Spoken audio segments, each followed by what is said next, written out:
baik ya. Sudah sarapan semuanya? Kenapa belum? Nah, biasakan sebelum berangkat ke sekolah sarapan dulu di rumah ya. Baiklah, sebelum kita memulai pelajaran, lebih baik kita berdoa dulu ya. Ketua kelas, tolong dipimpin berdoanya. Baik, sudah. Hari ini Ibu akan cek kehadiran dulu ya. Coba lihat temannya depan, belakang, kanan, kiri, apakah ada yang tidak hadir? Ada ya? Kenapa dia tidak datang hari ini? Sakit? Baiklah, semoga teman kita yang sakit kita doakan semoga cepat sembuh ya. Baiklah. Di sini hari ini kita sudah masuk kepada tema 9 yaitu Kayanya Negeriku, subtema 1 Kekayaan sumber energi di Indonesia pada pembelajaran ke-5. Nah, di sini kita akan membahas tentang kondisi geografis terhadap kegiatan manusia. Nah, di sini apa itu kondisi geografis? Kondisi geografis itu adalah keadaan suatu wilayah dengan dilihat dari keadaannya yang berkaitan dengan aspek geografis. Baiklah, sebelum kita pelajari lebih lanjut, di sini kita akan masuk kepada ayo membaca. Nah, di sini kita akan membaca bersama-sama ya. Baiklah, di sini Beni begitu kagum akan semangat para petani. Para petani bekerja keras mengolah tanah dan menanam berbagai jenis tanaman. Mereka bekerja keras memenuhi kebutuhan makanan untuk manusia. Nah, berarti di sini petani itu bekerja keras untuk memenuhi kebutuhan makanan untuk manusia. Nah, menjadi petani banyak dilakukan oleh masyarakat yang tinggal di dataran pegunungan. Berarti di dataran pegunungan itu dataran tinggi ya.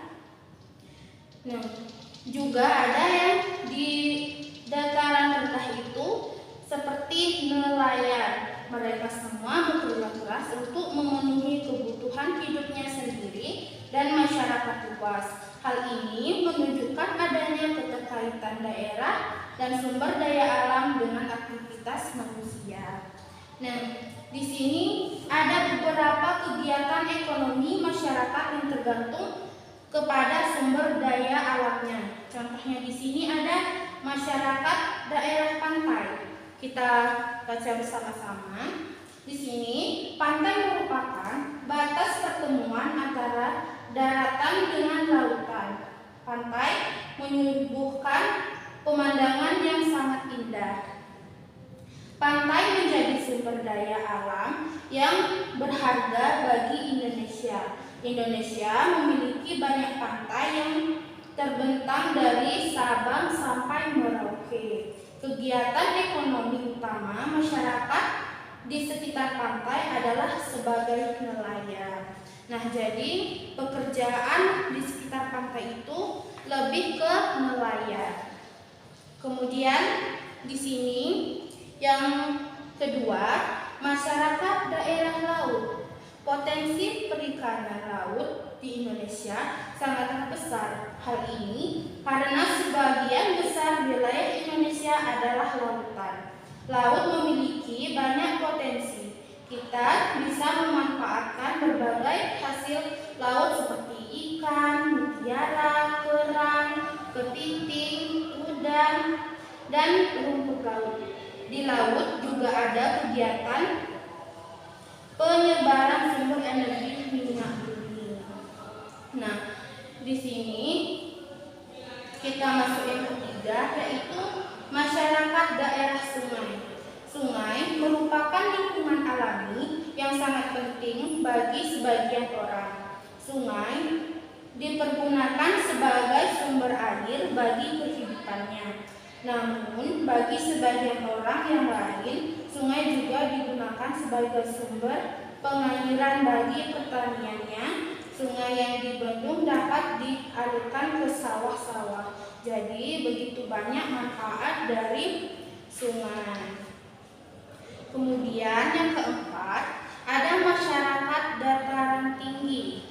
Dataran tinggi merupakan wilayah datar yang memiliki ketinggian lebih dari 400 meter di atas permukaan air laut. Daerah dataran tinggi baik untuk menanam sayuran dan buah-buahan. Selain sebagai lahan pertanian, dataran tinggi juga merupakan tempat yang cocok untuk tempat wisata karena dataran tinggi pada umumnya memiliki udara yang bersih, sejuk, dan segar. Contohnya, dataran tinggi Dieng di Wonosobo, Jawa Tengah. Jadi, masyarakat yang berada di dataran tinggi lebih mengutamakan kepada seperti sayuran, buah-buahan. Jadi, sangat banyak orang mencari sayuran ke daerah dataran tinggi.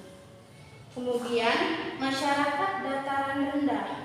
Dataran rendah merupakan bagian dari daratan yang memiliki ketinggian antara 0 sampai 200 meter di atas permukaan laut. Seperti dataran tinggi, dataran rendah juga dimanfaatkan sebagai lahan pertanian. Selain itu, dataran rendah juga dimanfaatkan sebagai lahan untuk industri, peternakan, dan perumahan. Tetapi di sini udara di dataran rendah tidak sesejuk di dataran tinggi. Nah, di sini Ibu mempunyai media pembelajaran yaitu masyarakat daerah pantai. Contohnya seperti ini.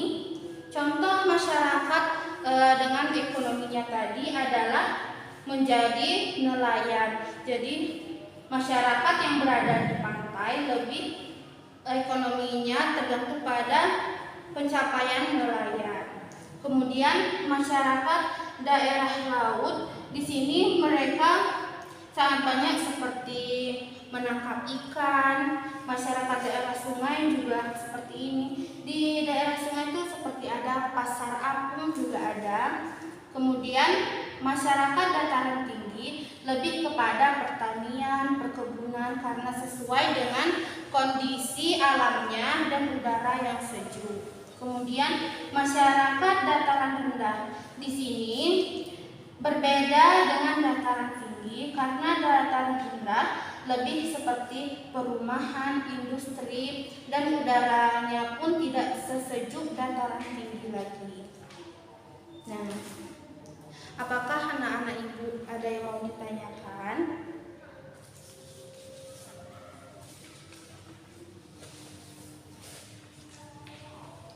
Baiklah, Ibu rasa sudah tahu ya.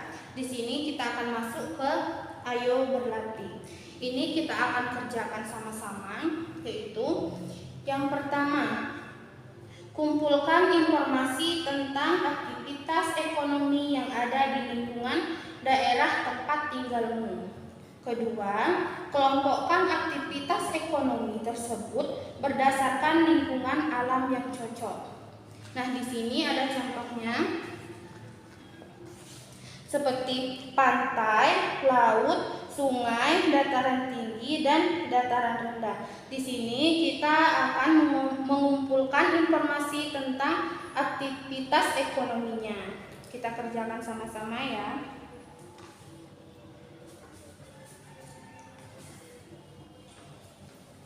Contoh di yang bagian pantai. Setelah kita mengumpulkan informasi tentang aktivitas ekonomi yang ada di pantai, contohnya itu seperti nelayan, pengrajin souvenir, kemudian pemandu wisata, persewaan perahu, rumah makan, tempat parkir, dan jasa fotografi. Jadi sangat banyak aktivitas ekonomi di bagian pantai. Kemudian di bagian laut. Di sini seperti penangkapan ikan, budidaya rumput laut, penambangan garam, pasar terapung, kemudian wisata terumbu karang. Jadi di sini juga banyak aktivitas ekonominya.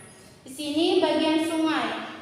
Seperti bagian sungai ada seperti arung jeram, kegiatan wisata, dan juga kegiatan pemancingan.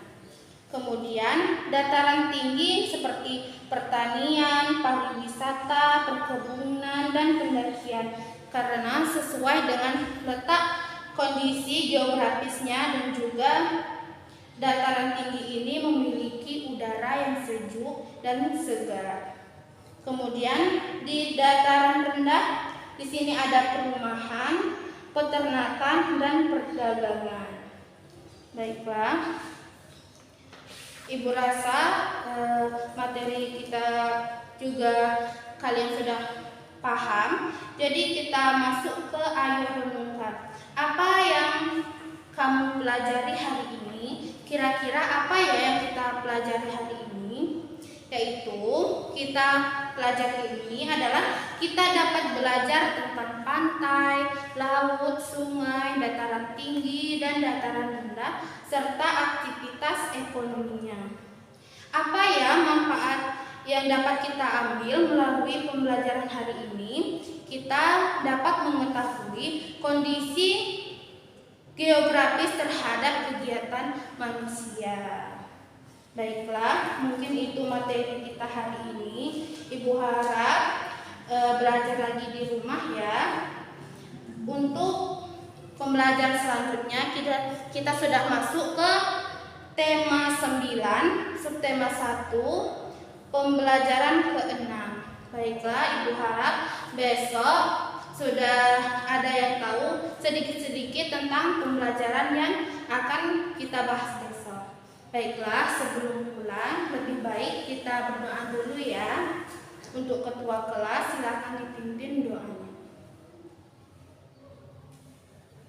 Baik, hati-hati di jalan, juga lihat perkarangan kita apakah ada sampah atau tidak. Kalau ada sampah dibuang ya. Baiklah, Ibu rasa cukup sekian. Ibu tutup dengan Assalamualaikum warahmatullahi wabarakatuh.